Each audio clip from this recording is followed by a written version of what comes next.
22వ ward corporator పీతల మూర్తి Yadav comments. రాష్ట్ర ప్రజలు జగన్ మంచి చేయలేదు అని తీర్పు చెప్పారు.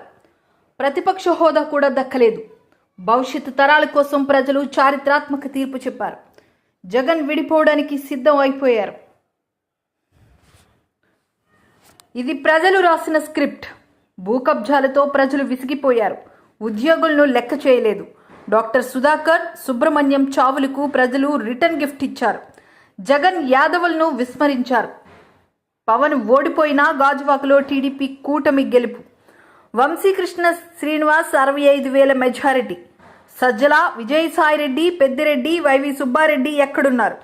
చెప్పినట్టే వైసీపీని బంగాళాఖాతంలో కలిపేశాం. పవన్ కళ్యాణ్ ఆశయ సాధన కోసం పని చేస్తామని పీతల మూర్తి యాదవ్ అన్నారు. ఈ కార్యక్రమంలో మూర్తి యాదవ్ మరియు తదితరులు పాల్గొన్నారు. జనసేన పార్టీ 100% ప్రపంచంలో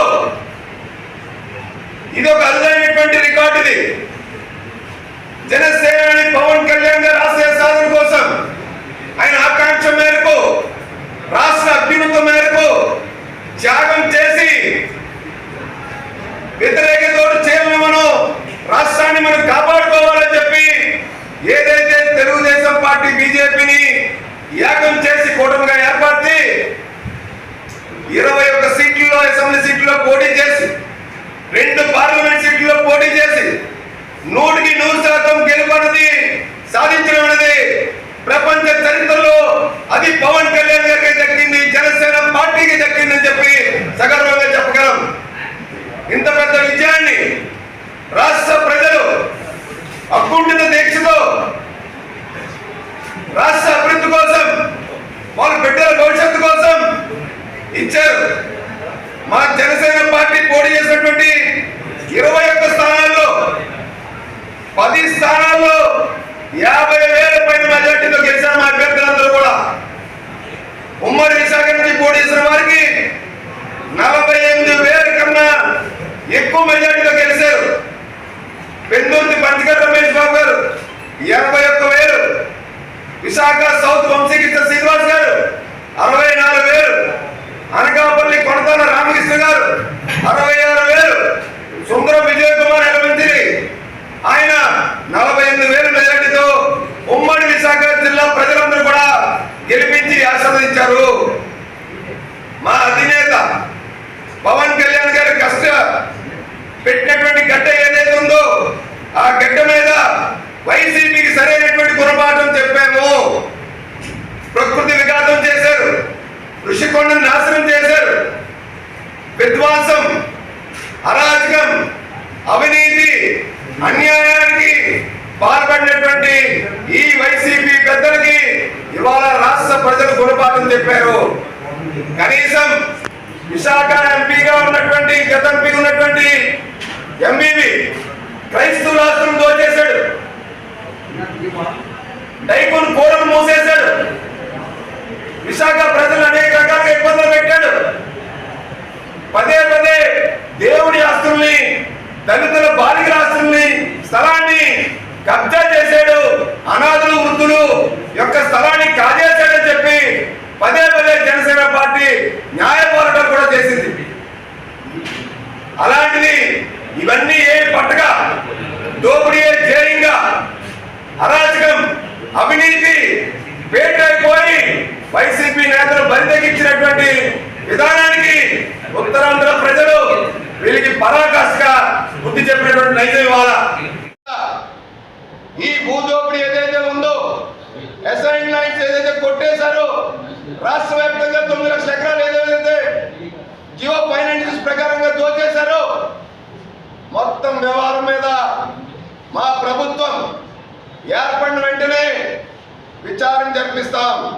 పేదల భూముల్ని వాళ్ళకి తిరిగి అప్పగించేలాగా, న్యాయం చేసేలాగా, పేద రైతులకు అండగా ఉండేలాగా మా ప్రభుత్వం నిష్పక్షపాతంగా వ్యవహరిస్తుంది. ఏదైతే ఋషికొండ విధ్వంసం చేశారో, ఏదైతే వీళ్ళు సముద్ర తీర ప్రాంతం అంతా పెద్ద ఎత్తున కాంక్రీట్ జంగల్ చేశారో, ప్రభుత్వ ఆస్తులు ఏదైతే కాజేశారో వీటిలన్నింటినీ కూడా పూర్తి స్థాయి విచారణ జరిపిస్తాం. ఆంధ్ర విశ్వవిద్యాలయంలో బీసీ అరాచకాలు, స్టీఫెన్ ఆగడాలు మితిమీరిపోయి ఏవైతే ఉన్నాయో వాళ్ళకి తగిన బుద్ధి చెప్తాం ఖచ్చితంగా. ఆంధ్ర విశ్వవిద్యాలయంలో రాజకీయ కేంద్రంగా ఇవాళ ఆంధ్ర విశ్వవిద్యాలయాన్ని మార్చేశారు.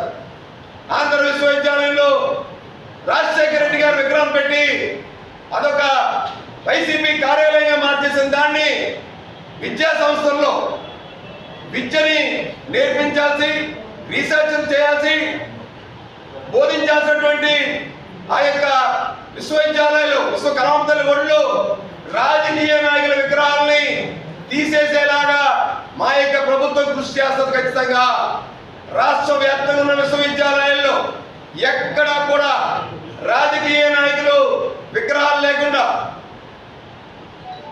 ఎవరైనా అంబేద్కర్ గారు విగ్రహం పెట్టుకుంటారు, లేదంటే స్వామి వివేకానంద గారు విగ్రహం పెట్టుకుంటారు.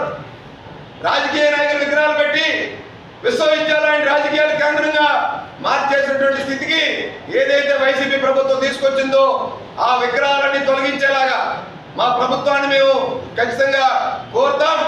నిష్పక్షపాతంగా వీళ్ళు చేసినటువంటి వ్యవహారాలు ఏవైతే ఉన్నాయో, BC Prasad Reddy registrar Stephen ఆగడాల మీద పూర్తి స్థాయి విచారణ జరిపించి ఆంధ్ర యూనివర్సిటీలో ప్రకృతి విధ్వంసం ఏదైతే చేశారో, జీవీఎంసీలో వందల కోట్ల రూపాయల దోపిడీ ఏదైతే కాంట్రాక్టులకి వీళ్ళు దారాదత్తం చేసి కొట్టేశారో, G20 సదస్సుతో కానీ అనేకమైనటువంటి కార్యకలాపాల పేరుతో వాటిలన్నింటిపైన టీడీఆర్ కుంభకోణం, వందల కోట్ల రూపాయల టీడీఆర్లు ఏవైతే అడ్డగోలుగా వైసీపీ నేతలు జీవీఎంసీ కేంద్రంగా రాష్ట్రంలో అనేక ప్రాంతాల్లో, తొలగలాంటి ప్రాంతాల్లో దోచుకున్నారో వాటిలన్నింటి మీద పూర్తి స్థాయి విచారణ జరిపిస్తాం మా ప్రభుత్వంతో.